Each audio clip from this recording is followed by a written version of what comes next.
आगे बढ़ते और देखिए झारखंड में मौसम का मिजाज बदल चुका है। बारिश की वजह से तापमान में गिरावट हुई है और ठंड का भी अब एहसास हो रहा है। आज भी कई इलाकों में बारिश की संभावना मौसम विभाग की तरफ से जाहिर की गई है। पिछले कई दिनों से झारखंड में इसकी बात करें तो कई जिलों में बारिश हुई है, जिससे लोगों को राहत जरूर मिली है गर्मी से, और आज भी कई इलाकों में बारिश की संभावना है। इस खबर पर अधिक जानकारी के साथ हमारे साथ राजेश जुड़ रहे हैं राजधानी रांची से। उनका एक बार रुख करते हैं। राजेश, क्या तस्वीरें रही हैं पिछले दिनों? अगर झारखंड विशेष की बात करें तो ऐसे में, क्योंकि पिछले कई दिनों से बारिश लगातार हुई और हमने वो तस्वीरें भी देखी थी, आज भी कई इलाकों में बारिश की संभावना जाहिर की जा रही है मौसम विभाग की तरफ से। सुष्मिता, मौसम विभाग के अनुसार आज से मौसम में बदलाव आएगा, लेकिन पिछले 3 दिनों से जो बारिश की स्थिति बनी हुई है उससे तापमान में गिरावट आई है। खास करके रांची के मौसम में अधिकतम तापमान में कल 5:30 बजे तक 5.6 डिग्री की गिरावट आई, जबकि न्यूनतम तापमान में 1.8 डिग्री सेल्सियस की, और साथ ही लगभग 27 मिलीमीटर बारिश भी दर्ज की गई। तो आज सुबह में लगभग कोहरे जैसी स्थिति थी। लगभग 6:30 बजे के बाद धीरे धीरे मौसम साफ हुआ। इसके साथ ही मौसम विभाग का यह भी पूर्वानुमान था कि पूर्वी जमशेदपुर और सरायकेला खरसावां में घना कोहरा हो सकता है, वहां की दृश्यता 500 मीटर से भी कम हो सकती है। लेकिन अब स्थिति बदल रही है और मौसम पूर्वानुमान के अनुसार अगले 4-5 दिनों के अंदर 4 से 5 डिग्री सेल्सियस तापमान में वृद्धि होने की संभावना है।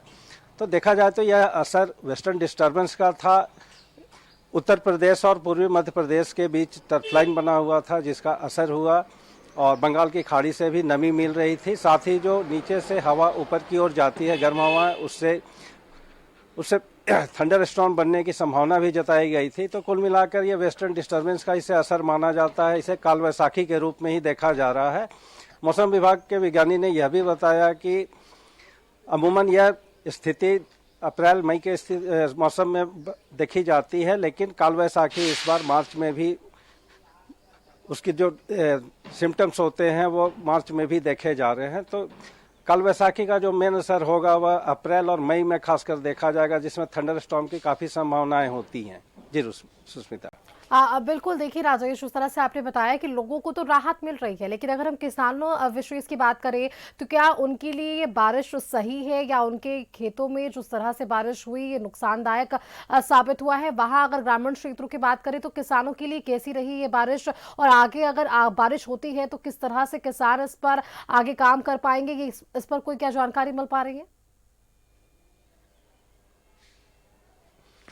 जी देखिए, किसानों की खेती-बाड़ी की बात करें तो अभी खास करके सब्जी की खेती की ज़्यादा संभावनाएं हैं। अब जो गर्मी के मौसम में जो किसान सब्जी लगाते हैं, तो खासकर जिन खेतों में जल जमाव होगी वहां तो इसका दुष्प्रभाव अवश्य नजर आएगा, और अगर तापमान में वृद्धि होती है तो संभावना है कि उसमें कीट पतंग जो लगते हैं उसकी संभावना कम हो सकती है। लेकिन अगर मौसम में इस तरह बदलाव जारी रहा तो इसका सब्जी की खेती पर खासकर ज़्यादा प्रभाव देखा जा सकता है। खासकर टमाटर की खेती होगी, भिंडी की खेती होगी, तो इसमें कीट पतंग लगने की संभावना जताई गई है। जी सुष्मिता। बिल्कुल राजेश, बहुत शुक्रिया राजेश आपका हमारे साथ जुड़ने के लिए, तस्वीरें और जानकारियां साझा करने के लिए। और इसी के साथ वक्त फिलहाल यहाँ पर एक छोटा सा ब्रेक का भी है, जल्द वापस लौटेंगे।